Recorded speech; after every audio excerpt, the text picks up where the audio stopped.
I'm sure, like me, you've been seeing this recipe all over the internet, and it looked so good. I thought, I have to keto-fy that. I have to put my magic touch on it. Super easy, super simple.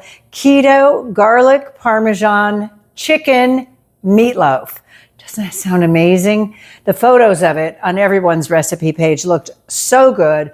But, they're made with breadcrumbs and other things that we can't have.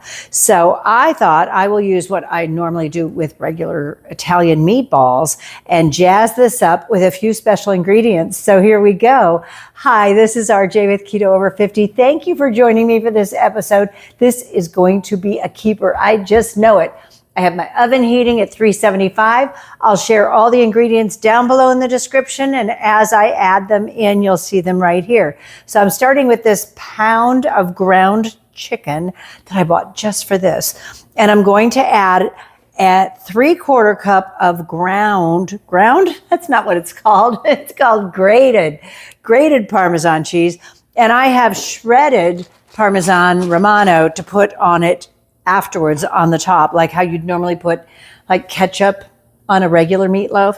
Okay, and this was not in anyone's recipe, but I ground up some flax seeds just because it's so good for us.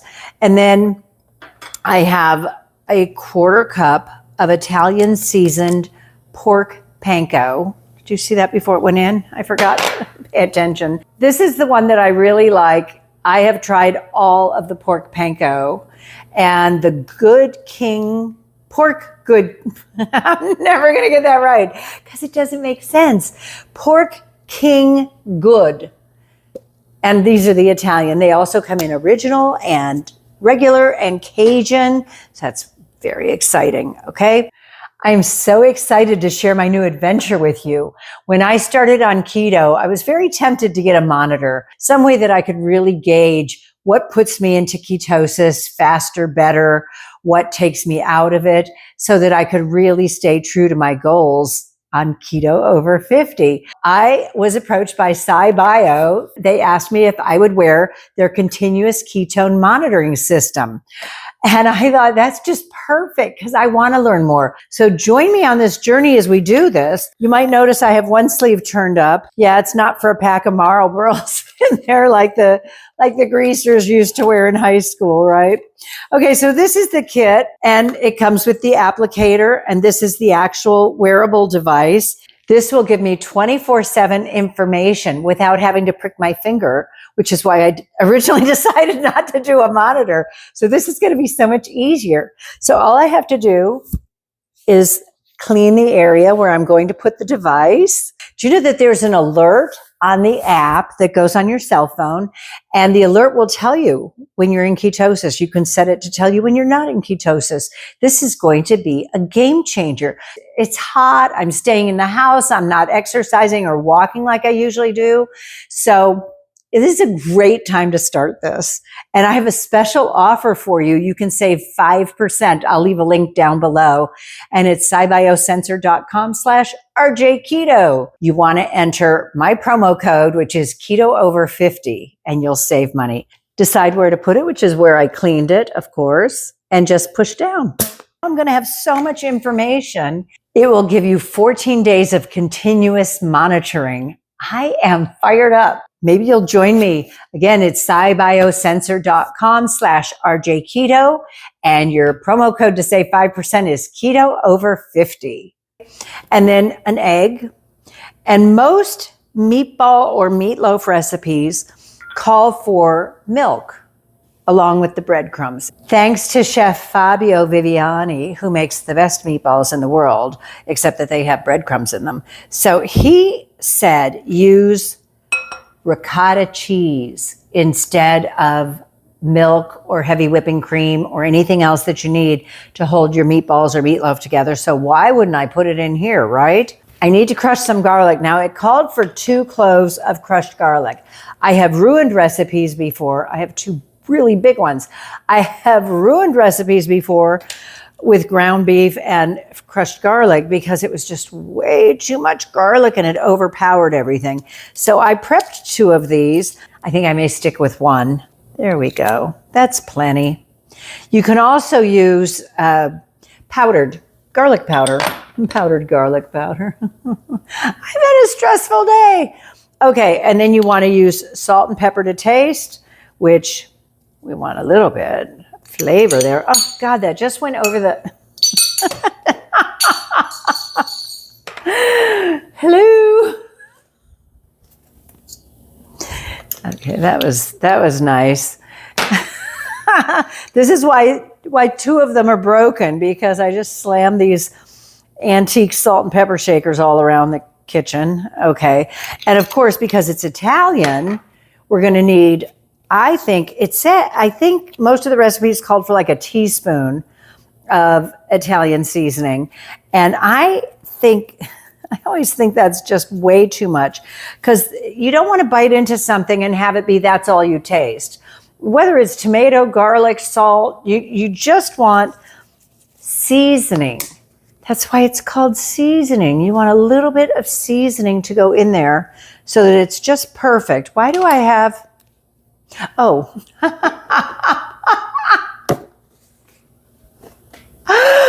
Oh. I forgot. I have everything sitting out for a reason. Okay, so you can put in, this is parsley. You can put in 2 tablespoons of chopped fresh parsley or 1 tablespoon of dried chopped parsley. Are you with me? That's a pretty easy recipe, and you know my favorite, all in one bowl, right?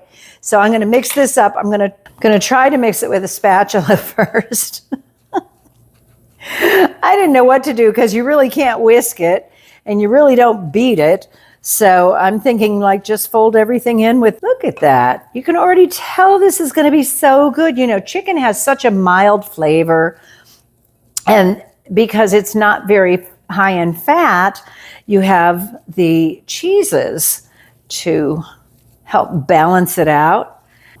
I'm excited to see what my new ketone monitor, my continuous ketone monitor from SciBio, is going to show when I eat something like this. And I'm probably going to serve this with some flavored riced cauliflower or mashed cauliflower. You know, meatloaf and mashed potatoes is always good.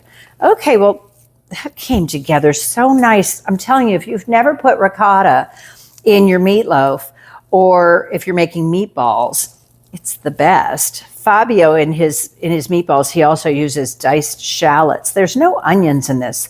Speaking of which, I'm going to add some onion powder, just a little bit. This is in one of my fake jars because I broke some of my priceless antiques.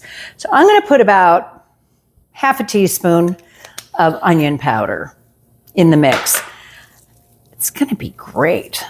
And I am also going to add some fresh cracked black pepper, because as much as I love the fine ground, I also have coarse ground, but there's nothing quite like fresh ground to lend a lot of flavor. So we've got Parmesan cheese and garlic, a little bit of onion, black pepper, Italian seasoning. I'm going over everything in my mind, make sure I didn't forget anything. You know what else this would be great for? Meal prep. Meal prep. You know, you can even bake it instead of in a loaf pan. You can bake it in a cookie sheet and then cut portions and freeze those in a food saver bag. So you think I can get this all in one swoop? Oh, I got my paper binders. If you haven't tried this hack yet, you have to go to the office supply store or the grocery store or the drugstore. Everyone sells them. And buy these paper binders, because, you know, the little pre-cut sheets of parchment paper really don't fill my cookie sheets. And this way I get the big roll and I just tear off a piece, and it never wants to stay where it is. You can wrinkle it up to help a little bit. But by having these paper binders, it really holds it steady. If you don't have parchment paper, you can just grease the pan. A little butter or oil, olive oil. You know, sometimes when I'm listing all the options that you can do with a recipe or ingredients, I'm editing that video and I think I sound like Bubba Gump. Like, you know, you can have fried shrimp, shrimp cocktail, shrimp with curry sauce, all that. So I never want to list too many things, but if you're ever in doubt, just comment down below. Say, hey, RJ, could I make this with shrimp instead of chicken? You can do just about anything you want, and you know yourself better than anyone. Okay, now I'm going to put some of my wonderful Parmesan Reggiano and Romano, the blend, on here, because I think that's going to bubble and look great. My only concern, I don't want it to burn. So we'll find out together. I might say, skip that step by the time everything comes out. But look at that. It was so easy, not too many ingredients. And it just goes in the oven for about 45 minutes at 375. And I can't wait to try it. It's got a lot of flavor in it. And that's the one thing you really have to pay attention to with chicken, because it's so mild, especially chicken breast meat. It's so mild, you want to make sure you add fat and you want to add flavor. So here we go.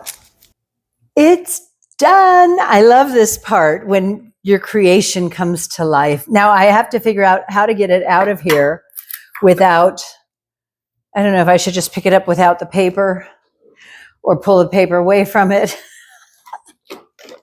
Such issues, huh? Let me see if I can just lift it up out of there. Yes. Yes. Okay. How beautiful. Isn't this great? Look at this gorgeous chicken meatloaf. And I thought I would slice a few little lemon wedges just for garnish to make it look beautiful. Hey, you know what I could do even? Do you just love to get creative?